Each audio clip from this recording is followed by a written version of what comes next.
Le soleil commençait à se coucher le 21 août 1994.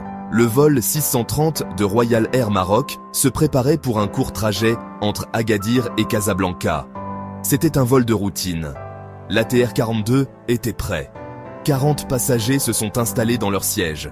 Parmi eux, des hommes d'affaires, des familles et des touristes impatients d'arriver à destination. L'équipage, dirigé par le commandant de bord Younes Kayati, était expérimenté et préparé pour un voyage sans encombre. L'avion a roulé sur la piste et s'est élevé dans la douce soirée marocaine. Les passagers se sont installés, s'attendant à un vol court et sans incident. Ils étaient loin de se douter que leur voyage se terminerait par une tragédie inimaginable. Quelques minutes après le décollage, le vol 630 a atteint son altitude de croisière. Les passagers se sont détendus, profitant des derniers aperçus de la côte. Puis, sans avertissement, l'avion a violemment tangué.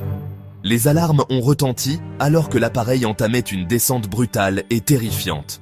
Les passagers se sont agrippés à leurs accoudoirs, la peur se lisant sur leur visage. La descente était rapide et brutale. Les pilotes, apparemment sans réaction, n'ont offert aucune explication ni aucune réassurance.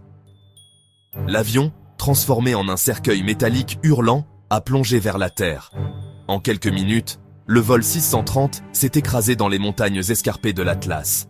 L'impact a été catastrophique, il n'y a eu aucun survivant. La nouvelle du crash a provoqué une onde de choc à travers le Maroc et le monde. Les enquêteurs, déterminés à découvrir la vérité derrière la tragédie, se sont rendus sur le site du crash.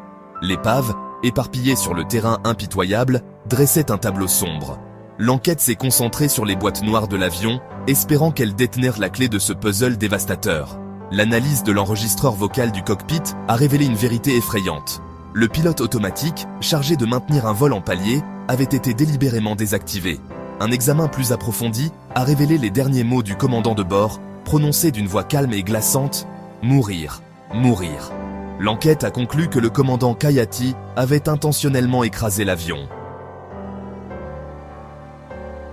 La révélation que le crash était un acte délibéré a provoqué une onde de choc dans le monde de l'aviation.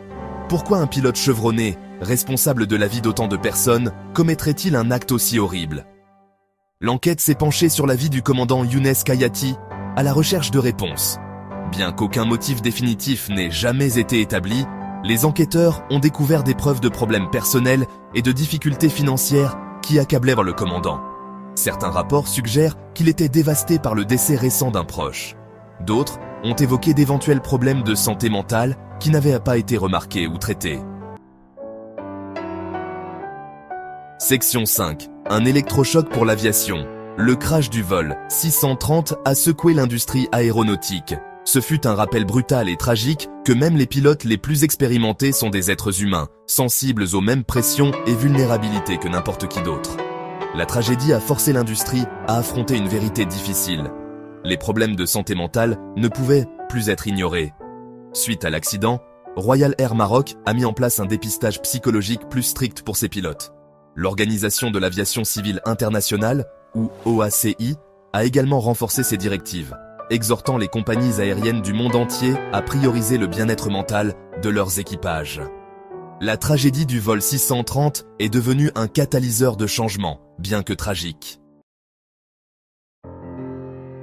Section 6. L'importance de la santé mentale. Le crash du vol 630 a mis en lumière un problème crucial qui s'étend bien au-delà des limites de l'industrie aéronautique. L'importance de la santé mentale dans les professions à haut stress. Ce tragique événement a révélé à quel point la santé mentale des professionnels peut affecter non seulement leur propre bien-être, mais aussi la sécurité et la vie des autres. Les pilotes, les chirurgiens, qui doivent souvent prendre des décisions en une fraction de seconde. Les policiers, qui sont en première ligne pour protéger nos communautés, et les pompiers, qui risquent leur vie pour sauver celle des autres, travaillent tous sous une pression immense, prenant quotidiennement des décisions vitales. Ces professions exigent une vigilance constante et une capacité à gérer des situations de crise. La capacité à performer sous pression est cruciale, mais il est tout aussi important de reconnaître l'importance du bien-être mental. Les athlètes, par exemple, doivent non seulement être en forme physiquement, mais aussi mentalement pour atteindre leurs objectifs. Mais il est tout aussi important de reconnaître l'importance du bien-être mental. Prendre le temps de se détendre, de méditer ou de pratiquer des activités apaisantes peut faire une grande différence. Ignorer les signes de problèmes de santé mentale peut avoir des conséquences dévastatrices. Une communication ouverte, où les individus se sentent à l'aise de parler de leurs sentiments et de leurs défis, est essentielle. Des bilans de santé mentale réguliers et des initiatives communautaires, comme des événements de bien-être et des marches de sensibilisation, peuvent aider à promouvoir une meilleure santé mentale. L'accès à des services de soutien sont essentiels pour les personnes occupant ces fonctions exigeantes. Les groupes de soutien, les séances de thérapie et les discussions en plein air peuvent offrir un espace sûr pour exprimer ses émotions. Reconnaître et traiter les problèmes de santé mentale n'est pas une faiblesse. C'est un investissement dans la sécurité et le bien-être de l'individu et de ceux qu'il est chargé de protéger. En fin de compte, prendre soin de sa santé mentale permet de vivre une vie plus épanouie et de mieux servir la communauté. Section 7. Briser le silence. Pendant trop longtemps, la santé mentale a été un sujet tabou, entouré de stigmatisation et de honte. Les gens avaient peur de parler de leur lutte, craignant d'être jugés ou incompris. Cette peur a conduit à un silence assourdissant, où les souffrances étaient cachées et les appels à l'aide restaient sans réponse. Le crash du vol 630, aussi tragique soit-il, a contribué à briser ces barrières. Cet événement dévastateur a mis en lumière l'importance de la santé mentale, en montrant que même les professionnels les plus compétents peuvent être vulnérables. Il a forcé une conversation sur un sujet difficile et encouragé les individus, en particulier ceux qui exercent des professions à haut stress, à demander de l'aide sans crainte d'être jugés. Les discussions ont commencé à se multiplier et les gens ont commencé à partager leurs histoires, créant un réseau de soutien et de compréhension. La tragédie a servi de rappel brutal que les problèmes de santé mentale peuvent toucher n'importe qui, quelle que soit dans sa profession, son statut social ou ses origines.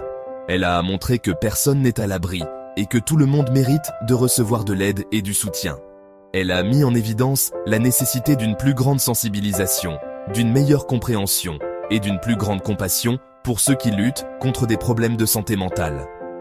Les campagnes de sensibilisation ont commencé à se multiplier et les ressources pour aider ceux qui en ont besoin sont devenues plus accessibles.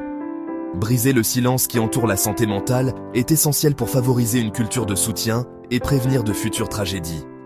En parlant ouvertement de ces problèmes, nous pouvons créer un environnement où chacun se sent en sécurité pour demander de l'aide et offrir son soutien à ceux qui en ont besoin. Ensemble, nous pouvons faire une différence et sauver des vies. Section 8. Se souvenir des victimes. Le crash du vol 630 de Royal Air Maroc a coûté la vie à 44 personnes innocentes. Leurs histoires, leurs espoirs et leurs rêves ont été anéantis en un instant. Alors que nous sommes confrontés à la complexité de cette tragédie, il est essentiel de se souvenir des victimes et de leurs familles qui continuent à vivre avec la douleur de leur perte. Leur mémoire nous rappelle de façon poignante le coût humain de cette tragédie et l'importance de continuer à donner la priorité à la santé mentale dans tous les aspects de notre vie. Nous leur devons de tirer les leçons de cette tragédie et de nous efforcer de créer un monde où de tels événements ne se reproduiront plus jamais. Section 9. Un héritage durable. Le crash du vol 630 de Royal Air Maroc reste l'un des événements les plus déroutants et tragiques de l'histoire de l'aviation. Cet événement a non seulement choqué le monde entier, mais il a également mis en lumière des questions cruciales concernant la sécurité aérienne et la santé mentale des pilotes. Les débris éparpillés sur le site de l'accident racontent une histoire de désespoir et de perte, mais aussi de résilience et de leçons apprises. C'est un rappel brutal des conséquences dévastatrices du désespoir et de l'importance de s'attaquer aux problèmes de santé mentale, en particulier dans les professions à stress élevé. Les pilotes, souvent perçus comme des figures de calme et de contrôle, sont également vulnérables aux pressions psychologiques. La détresse mentale peut se manifester de manière insidieuse, affectant leur capacité à prendre des décisions critiques en vol.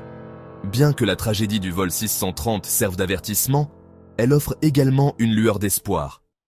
Les rayons du soleil perçant les nuages sombres symbolisent de la possibilité de renouveau et de guérison. La fleur qui éclot au milieu des ruines est un témoignage de la résilience de l'esprit humain et de la capacité à trouver de la beauté même dans les moments les plus sombres. Elle a forcé l'industrie aéronautique et la société dans son ensemble à se confronter à l'importance de la santé mentale et à prendre des mesures pour fournir un soutien et des ressources à ceux qui en ont le plus besoin. Des initiatives ont été lancées pour sensibiliser le public et offrir des programmes de soutien aux professionnels de l'aviation. Les rassemblements de sensibilisation à la santé mentale et les groupes de soutien sont devenus des plateformes essentielles pour partager des expériences et offrir de l'aide. De cette façon, la mémoire de ceux qui ont péri ce jour fatidique continue d'inspirer des changements positifs et une meilleure compréhension de la condition humaine. Les fleurs et les bougies déposées sur le site de l'accident ne sont pas seulement des symboles de deuil, mais aussi des promesses de ne jamais oublier et de toujours avancer vers un avenir meilleur. Leur héritage perdure, incitant à une réflexion profonde et à des actions concrètes pour améliorer la vie de tous.